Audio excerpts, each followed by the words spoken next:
Football Universe. 2-0 adalah skor akhir Qatar versus Indonesia dalam gelaran Piala Asia U23. Kekalahan ini tentu sangat menyakitkan, apalagi Qatar ternyata menang karena pengaruh dua kotak misterius ini. Berikut kisahnya. Please like, komen, share, dan subscribe channel ini jika cerita-cerita sepak bola kami bermanfaat. Apa yang terjadi pada pertandingan antara Qatar versus Indonesia dalam turnamen Piala Asia U23 menyisahkan tanda tanya besar. Tuan rumah memang menang 2-0, tetapi kemenangan tersebut diraih tidak dengan permainan yang cantik, tetapi lewat aksi-aksi non-teknis yang sangat merugikan Indonesia. Di awal-awal babak pertama terlihat kedua kesebelasan bermain sangat hati-hati karena belum mengenal kekuatan masing-masing. Tensi permainan mulai naik di pertengahan babak pertama ketika kedua tim sudah berani bermain terbuka. Indonesia yang turun dengan formasi 1-5-2-3 bermain dengan gaya yang sama seperti tim senior Garuda. Umpan-umpan pendek menyertai build-up serangan yang dilakukan dengan cukup sabar. Beberapa peluang pun datang, akan tetapi lini depan Indonesia belum mampu mengkonversi hal tersebut menjadi gol. Di sisi lain, tim Qatar juga terus mencoba membongkar pertahanan Garuda lewat sayap-sayap lincah mereka. Namun sayang, pertahanan Indonesia yang dikomandoi oleh Rizky Ridho terlalu kokoh. Kedua tim kemudian terus berusaha untuk mencari peluang, tetapi masih juga imbang sampai penghujung babak pertama. Disinilah drama itu dimulai ketika wasit memberikan penalti kepada Qatar. Mulai tercium bau-bau keberpihakan yang terlihat sangat jelas dari sikap wasit. Baik wasit utama maupun wasit VAR serta hakim garis terlihat sangat mencurigakan. Kami pun mencurigai ada dua kotak misterius yang mempengaruhi sikap para wasit ini. Kotak misterius pertama bernama VAR.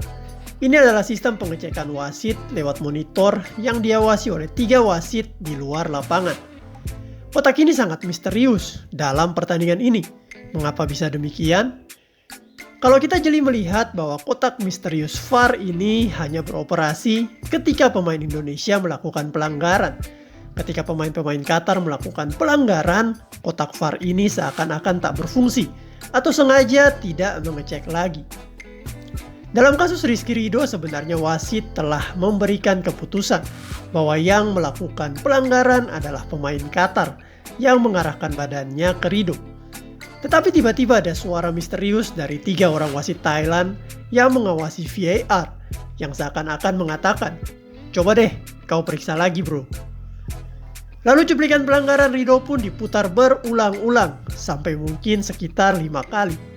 Wasit utama lalu berdiskusi dan masih tetap pada keputusannya. Tetapi dia pun lalu diajak untuk melihat layar di samping lapangan. Dan akhirnya diputuskan bahwa pelanggaran tersebut berbuahkan penalti. Lalu kotak misterius VAR ini akan berfungsi sebaliknya, yaitu ketika pemain-pemain Qatar melakukan pelanggaran. Kotak misterius VAR seperti tak menampilkan dan mengecek lagi momen pelanggaran tersebut. Salah satu contoh paling nyata adalah ketika pemain Qatar melakukan tackle keras kepada Witan Sulaiman. Tackle ini sebenarnya sudah sangat jelas. Terlihat bahwa pemain Qatar wajib diberikan kartu merah karena Witan dalam posisi siap melewati pemain terakhir lawan. Lalu di-tackle dari samping dan mengakibatkan Witan terlempar. Tetapi VAR tak melirik momen tersebut secara detail dan seakan-akan mengabaikannya.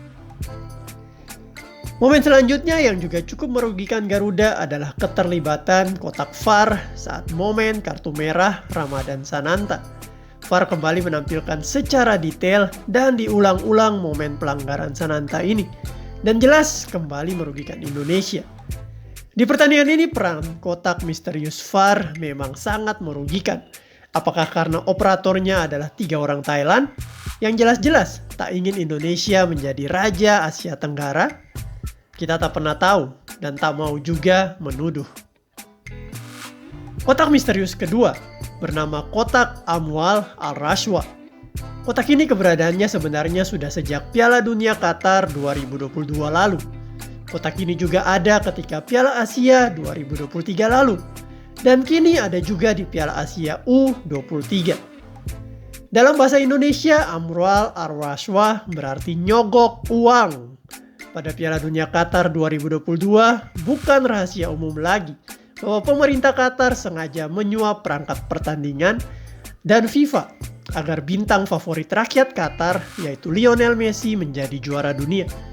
Mereka pun pura-pura setting Argentina kalah di game awal, tetapi perlahan lawan-lawan Argentina merasakan ketidakadilan wasit yang selalu memberikan mereka penalti di setiap pertandingan. Messi bersama Argentina pun juara dunia. Dan semua itu berkat suap uang atau kotak Amwal Al-Rashwa, Sultan Qatar. Lalu cerita tak berhenti di situ. Kotak Amwal Al-Rashwa ini kemudian kembali dibawa saat perhelatan Piala Asia 2023. Kekuatan kotak ini mampu mendongkrak permainan timnas Qatar yang sebenarnya biasa-biasa saja, tetapi mampu melaju sampai babak final.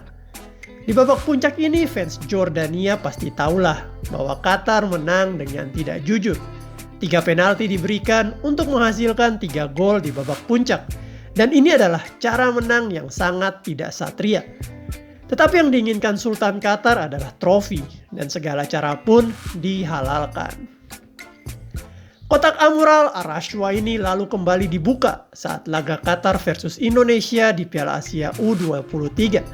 Wasit Tajikistan bernama Nasrullah Kabirov yang memimpin pertandingan sepertinya telah tersihir dengan kekuatan kotak misterius Amwal Al-Rashwa. Segepuk dolar telah masuk ke rekeningnya untuk memuluskan langkah timnas Qatar U23. Terbukti wasit ini mulai bertingkah aneh di penghujung babak pertama dengan memberikan penalti kepada Qatar.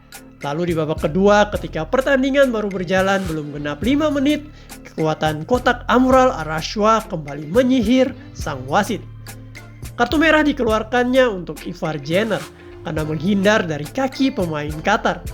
Wasit lebay ini juga tak meminta VAR untuk melakukan cek ulang, tetapi langsung mengusir Jenner keluar lapangan. Kemudian di sepanjang babak kedua dapat terlihat, wasit sangat berpihak kepada Qatar. Beberapa tackle keras mereka kepada pemain-pemain Indonesia tak dianggap dan hanya diberikan kartu kuning. Wasit pun tak bertindak tegas ketika beberapa pemain Qatar mengulur-ngulur waktu dengan aksi akting mereka berguling-guling di lapangan. Lalu untuk mempertahankan kemenangan Qatar, wasit dengan tegas memberikan lagi beberapa kartu kuning kepada pemain-pemain Indonesia, termasuk juga kepada coach Sintayong. Puncaknya sang wasit membuat Indonesia bermain dengan 9 orang karena Sananta di kartu merah lagi. Peluit panjang pun ditiup dan pengaruh kotak misterius VAR dan kotak misterius Amwal Al-Rashwa akhirnya membuat Qatar melangkah mulus dengan kemenangan 2-0. Walaupun tak diakui, tetapi media-media yang meliput tahu persis bahwa ada permainan belakang layar yang sangat merugikan Indonesia. Dalam konferensi pers, Coach Sintayong juga bahkan menyebutkan bahwa ini adalah laga komedi. Di ruang ganti, para punggawa Garuda memang tertunduk lesu atas kekalahan ini. Tetapi Coach Shin dan Pak Erick Thohir terus memberikan motivasi bahwa kita dicurangi dan tak ada alasan untuk terus bersedih. Kita masih punya 2 laga untuk pembuktian. Jika memang kualitas kita bagus, maka di 2 laga tersebut kita wajib menang agar dapat lolos ke babak berikutnya. Jika tidak lolos, apakah Coach Shin akan dipecat? Sepertinya tidak akan sampai ke sana, karena Pak Erick Thohir juga tahu bahwa Garuda dan Coach Shin sudah berusaha sangat maksimal. Tetapi memang sulit menghadapi hal-hal non-teknis, seperti pengaruh kotak VAR yang tidak jujur, dan juga kotak Amwal Al-Rashwa.